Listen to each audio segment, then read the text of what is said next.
Hey, hey, you're in my house. Hey, everybody.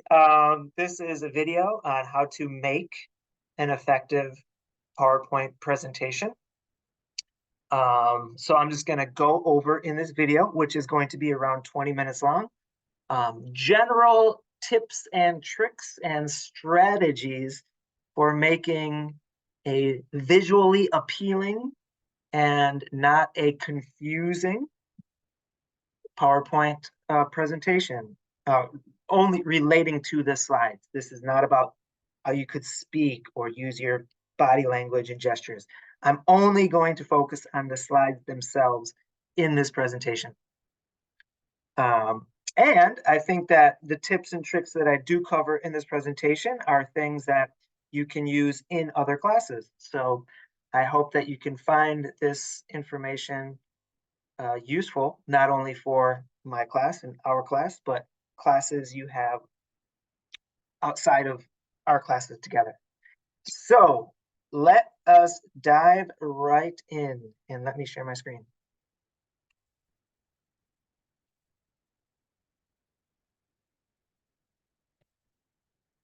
So this is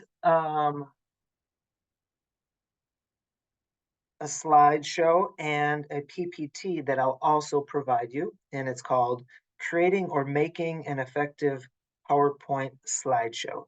So as I mentioned, I'm not going to talk about how to speak well, your tone, your stress, your enunciation.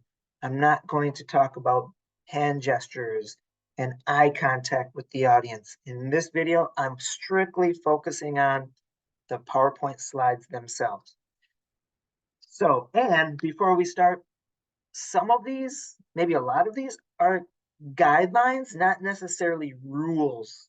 So I just want to give you some guidelines just so you have a good idea for how to give an effective PowerPoint presentation. So with that said, let's focus on the first part of your slides, which is the background. You know, backgrounds are important because you don't want to make them super confusing. So how can you make an appealing background? Well, here's just a couple tips. Use simple backgrounds. For example, that is extremely difficult to read and it might cause people to get a headache. So definitely don't do this. This is an extreme example, but don't do that. Use simple backgrounds. And some people say that if you use the same background throughout all of your slides, you're safe. It's effective. You're not going to confuse your audience. And that's key. For example, don't switch like this.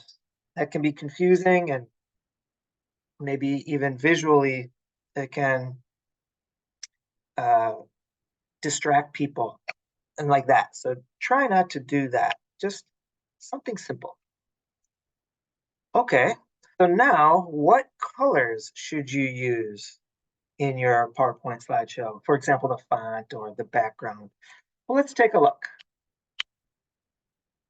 Here are some contrasts that are good.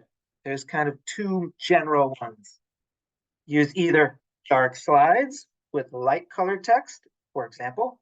Boom, dark slides, we got a darkish blue, then we got white. So just like that, easy to read. Or the opposite, light slides with dark colored text. This currently is a light slide with dark colored text. Here's another example. Kind of use a peachy, orangey color with some kind of dark purple or blue. So as you can see, it's just easy to read. So these are good color contrasts. These are ones that you should use. It might be useful to look at the ones you should avoid. Avoid a red and blue conflict. Very difficult to read. It's almost like 3D. So definitely don't do that. And that too. Oh, it's super difficult. In fact, sometimes in my class, I feel like I don't follow these guidelines. And if I do and I hurt your eyes, I apologize. So also avoid low contrast. What that means is like this. So it's like kind of a bright yellow and a white. Ooh, Yeah, not too easy to look at. Black and blue. Now, that once again, it kind of looks weird when you look at it. These are some other color combinations that really don't go well together. Like the font doesn't stick out and they resonate, like the colors, red on green, green on blue, dark yellow on green, excuse me, purple on blue, orange on green. So maybe you already know this. In case you don't, avoid these color combinations and stick with dark background, light colors, or light background, dark colors. Either one, you're good. All right. So let us move on to bullet points because in a PowerPoint, you're often, almost giving like an outline of your information that you want to provide the audience. So there is a rule that I did not create, but a lot of people follow, and it is called the 1-6-6 rule of bullet points. And of course, each number refers to something. What do they refer to? One means one idea per slide. If you have more than one idea per slide, it can be confusing to the audience. It's kind of, you know, the audience they can more easily understand or consume information in like bite size, one bite, one slide, next slide, another bite. So one slide per slide, that's the one. The first six bullet points. Bullet points is like a line. So right here we have 2 bullet points. So 6 bullet points at most, or else there's just going to be too much text. And per bullet point, maybe 1 to 2 lines per bullet point. If you have more than that, it just can be overwhelming for the audience. A lot of these are just guidelines so you can avoid overwhelming the audience with information. The second 6 refers to 6 words per bullet point. Now, in my class, don't worry so much. If you go like 7 or 8 words, that's fine. The main thing is to try to avoid a lot of text. So a maximum 6 words per bullet point. So as you can see, here's 1 bullet point, here's 6 words. Let's say if we add another word, maybe that's okay. But mainly this rule is just so you avoid overwhelming the audience with a lot of text. Nobody likes to see and read a whole bunch of text when they're watching a presentation. Therefore, and this is really important, use keywords or short phrases. In my class, when you give a presentation, do not include complete sentences. Now, of course, if let's say you want to ask the audience a question and you want to include the question in your slides, then that's fine. But when you're giving information, just keywords, because once again, as I'm sure you've experienced before when watching other people give a presentation, you don't want to be overwhelmed as an audience member, as a viewer, to have to read a whole bunch of text in a PowerPoint presentation. And as the presenter, when you're giving a presentation, you want the audience to focus on you and what you're saying. If you show them a bunch of text, they just stop focusing on you and just start reading the text in your slides. So if you just have the keywords, boom, then provide the audience what you mean by the keywords. That's good. Complete sentences, not good. And in fact, that I'll definitely won't like that either. All right. Okay, we just talked about bullet points. Now let's talk about font sizes. Once again, just like the 1-6-6 rule, just like the color contrasts, fonts and font sizes, we follow these guidelines to help the audience. Okay, we're not trying to confuse the audience. We're giving a presentation. We want them to understand and hear what we're trying to say, and we're trying to do that as clearly and as effectively as possible. So once again, the font and font sizes these are guidelines to help the audience. understand and follow your presentation, in particular the slides. So now, don't worry so much. People have told me these tips. Like I said, I've collected these tips from a variety of people and sites and stuff like that throughout my life. And so here's one that people say. There's a type of font called sans serif. Sans is Spanish for without. And so that means fonts without feet. So as you can see here, this font has feet. So look at the F. Notice here, this F, there's no feet. This N has feet. That N doesn't have feet. So in general, people say use, sans serif fonts, use fonts without feet. If you can do that in my class, great. If you don't worry, okay? It's not going to affect your grade, but definitely don't use a crazy font, that looks like a horror movie or something. Just use something that's easy to read. Here are some example fonts. If you do want to use a font, sans serif font, here's a handful. And you can find these. I think Microsoft, these are like default built-in fonts. You don't have to download them. Font sizes. Okay, now slide titles. Here's the slide title on top. Anywhere between 32 and 44 is probably good. This is the first level bullet point. So as you can see, of course, it's going to be smaller than the title. And so this would be like 24 to 32. This right here, this is the second level bullet point, slightly smaller, 20 to 28. Because of course we go general to more specific. So the main points, a little bigger. So in this slide, this is 44 font. This is 32. This is 28. Just easy to read. Because if this is the same size as this or bigger than the title, it gets confusing. All right, so let us move on to animation. Animation is good, right? I mean, that's why PowerPoint has it, right? Okay, just what I'm going to take the mic off.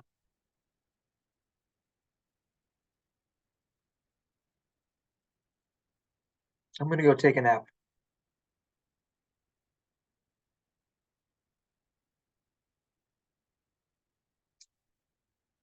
Just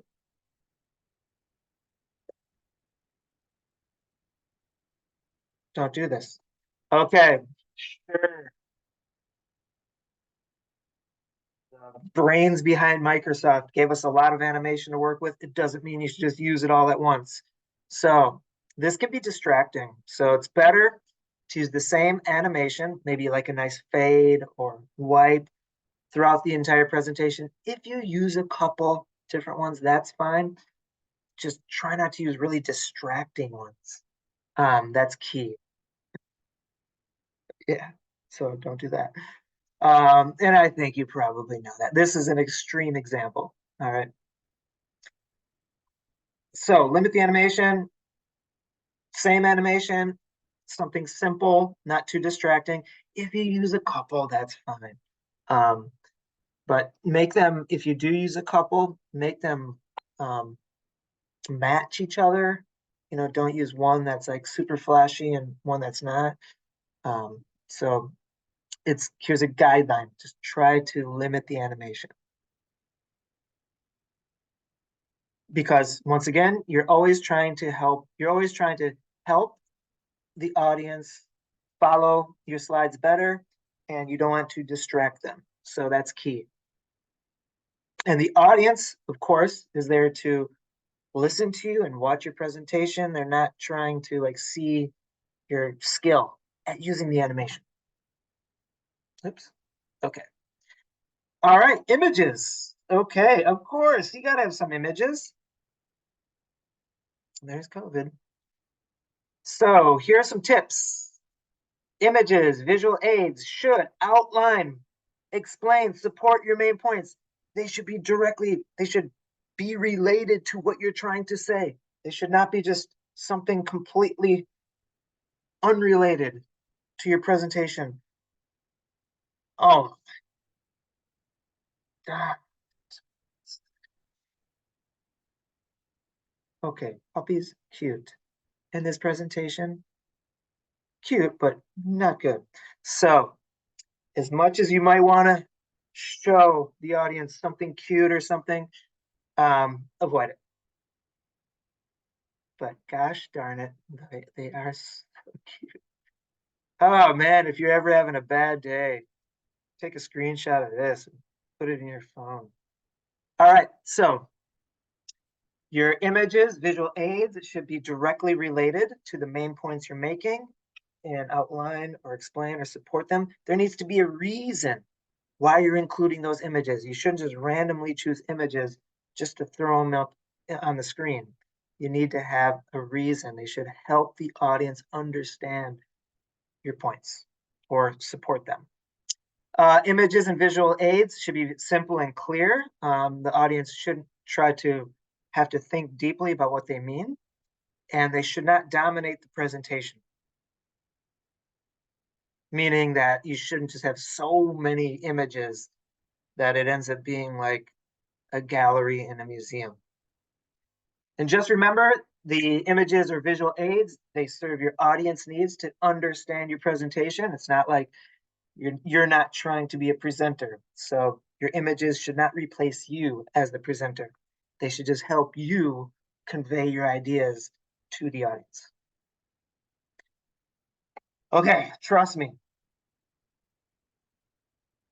I, you know, I can't say that I have a lot of super good skills, okay? I have no idea, but I do have one really good skill, and I will definitely notice a watermark. So if you have a watermark in your slides, it's going to be like stabbing me in the heart. So that is a watermark. I'm sure you know what a watermark is. Don't use images of watermarks. To me, it's a sign of not really trying. Because I know I make a lot of slides, and trust me, I've spent a lot of extra time searching and scouring the internet to try to find images without watermarks. And you'll notice in my slides, I promise you, I want to make your college life nice and special. So I don't use watermarks in my slides in my class. If I do, please point it out. Once in a while, I will find one, and I'm like, I can't believe it. So don't use watermarks. If there's a picture you want, an image you want, and there's only ones with watermarks online, don't use it. It looks worse than the benefit you get from using the picture you want. All right, don't include an image. Okay, don't do this. This image, there's so much text. If you do this, now this is an image. So if you use an image with a lot of text, what do you think the audience is going to do? They're going to just start reading it, and it's going to distract. They're going to stop paying attention to you. So don't do that. No? And this is critical. Make sure you proofread and edit your text. Trust me, if I was giving a presentation in Korean or your native language, and it was all in Hangul, you would instantly see spelling mistakes. Trust me, you can. So when I am looking at your slides, because this is an English class, I will instantly know the same way you instantly see Hangul or your native language spelling mistakes. Trust me. And it just doesn't look good, and it doesn't take that long to proofread and edit. So please do that. That's just a good tip. So check for any spelling mistakes. Boom. What's wrong here? Real quick. The R is missing.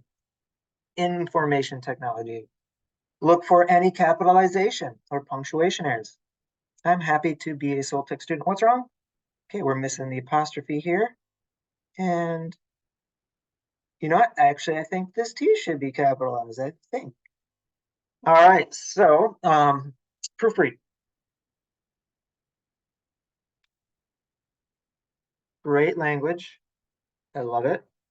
I love typing Hangul on my keyboard. But in this class, don't use it because this is an English class.